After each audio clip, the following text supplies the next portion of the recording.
Hello, Davor. Hey, Lee. This is great. We're sat here talking about your album, Contemplation. Yep. And I remember last spring, I asked you if you would make an instrumental piano album because I love the way you play. And I know that you used to say that you're not a piano player, but I always argued that with you. And your only concern about making the piano album was you said you didn't want it to be boring. And you definitely created something that is not boring. So how did you go about bringing this album to life? First of all, it's true, I'm not a pianist, I'm not a trained pianist. I usually just let go, and of course, with all my music knowledge and feeling nice things happen.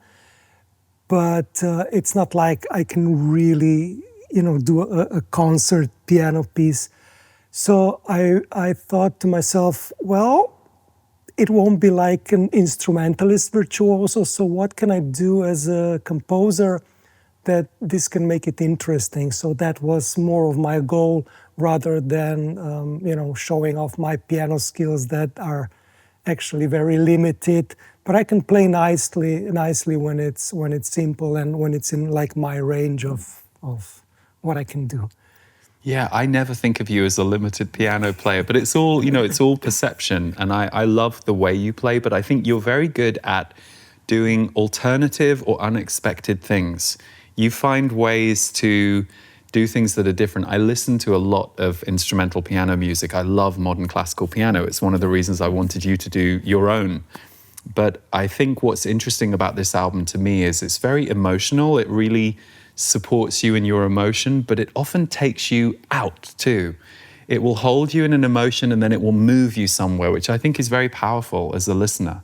Yeah, I wanted to play with the idea of bringing the polarity of music together. So we basically either have major chords or minor chords. Of course, we have all kinds of chords, but these are usually the ones that the songs will be built around.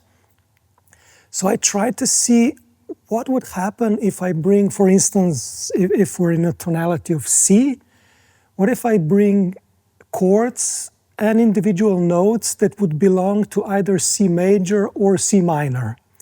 So my idea was to bring those polarity into unity. So that's why sometimes it seems something goes a little bit out, but you can still feel it belongs. It belongs where the song is playing its motive or its theme.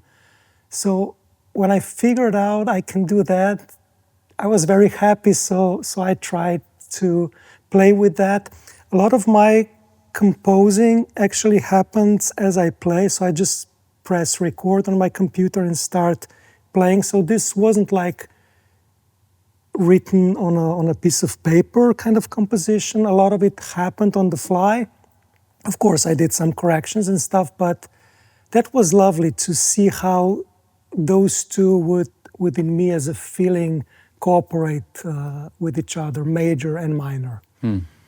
And you love synthesizers and you have a passion for synthesizers. And one thing you decided to do was to just put some invisible synthesizers into the album. And then at the mixing stage, you and I both agreed that the synthesizers needed to come up in the mix because they were a little too low. But what they did when you raised them was they create like a bed and a different feeling with the piano. Can you share a bit with us about that interplay between synthesizer and piano? Yeah, I tried to give let's say the chorus part of the song a little extra something. So I did very soft chords on one of my synths, and I also did play a bass guitar that would do the same as bass notes on the piano, just so to give it a bit more, I don't know, a little fatter low end and a little emotional middle range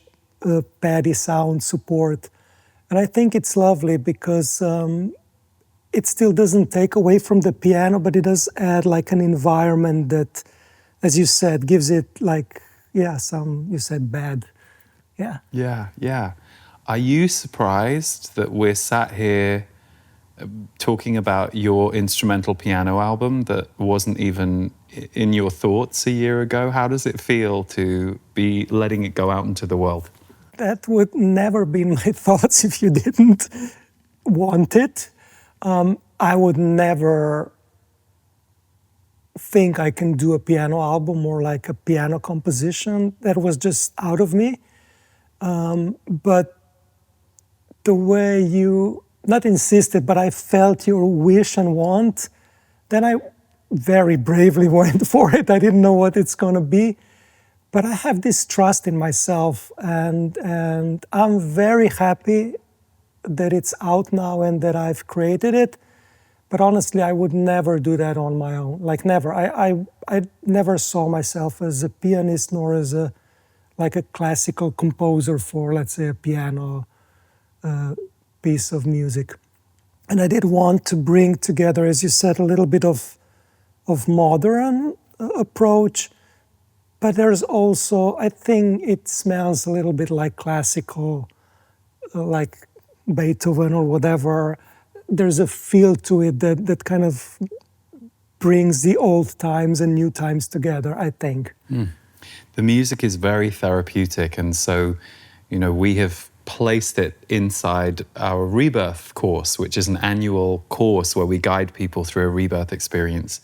And I'm curious to see what people do with it when they get it. We had a couple of different titles for the album, but then at one point a member of our team talked about how they liked to contemplate when they were listening to the album. And so when I heard her say that, I said, oh, what about contemplation? Because really I feel it does let you contemplate your humanity, your soul, your feelings, your thoughts.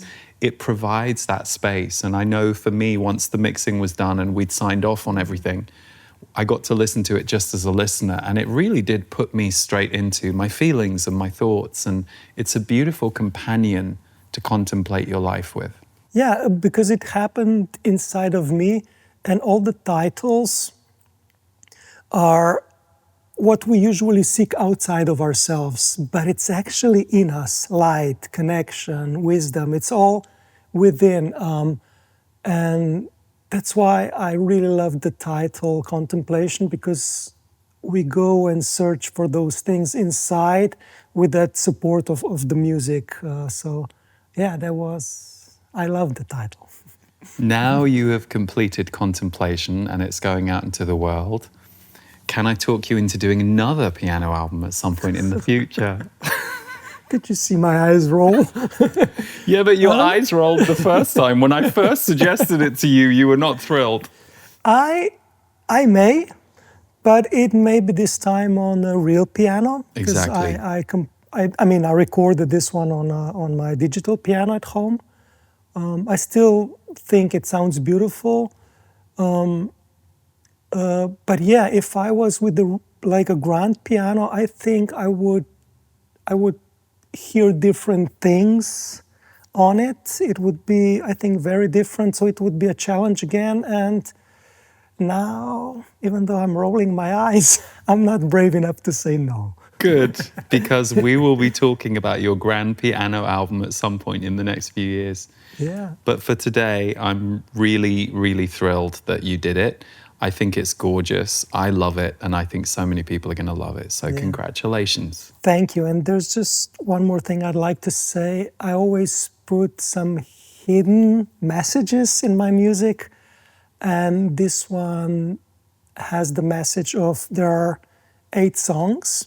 Each is created in 5 parts. So 5 is the numerology for all the elements: earth, wind, fire, water, and spirit. 8 symbolizes a signal of forever, togetherness. And if you sum that up, you get 40. And 4 is a number of, let's say, building, creation, stability, and 0 is a symbolic number for divine or also forever. So I hid the message that if all the elements play together forever, you get unlimited creativity. So that was kind of my hidden message in it. Beautiful. So in a way, it's a perfect album for people to create to, as well as Yes. contemplate to. Fantastic. Well, thank you, Davor. Thank you for making it. Thank you for sharing some of what's inside it, what's hidden in it. And for those of you who are watching, the Contemplation album is available to stream and also as a CD. You can find all the details at davorbozique.com or any of the links that we put underneath this video. So we hope you enjoy, and thanks for tuning in.